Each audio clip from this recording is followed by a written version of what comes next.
এই চলে এসেছি পার্ট 2 ভিডিও নিয়ে। সো আগের ভিডিওতে তোমরা তো দেখেইছিলে যে কৃষ্ণভাইয়ের চন্দন যাত্রা উপলক্ষে একটা নামহট্টের আয়োজন করা হয়েছিল বাড়িতে। তো তারপরে কি হয়েছিল সেটা তোমাদের সাথে শেয়ার করি, চলো।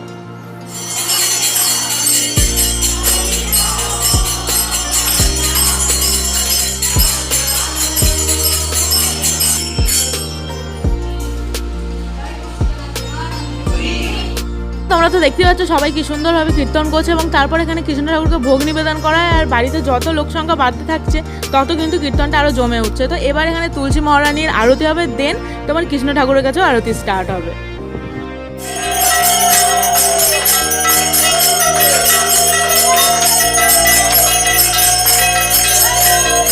আরতির শেষে এবার সবাই যেটা করছে সেটা হলো এই অনুষ্ঠানের মূল উপলক্ষ, মানে চন্দন মাকে কৃষ্ণ ঠাকুরকে নৌকার ওপর রেখে জলে ভাসানো হচ্ছে। আর আমি এদিকে তোমার প্রসাদ বিতরণ করার জন্য প্যাকিং স্টার্ট করে দিয়েছি।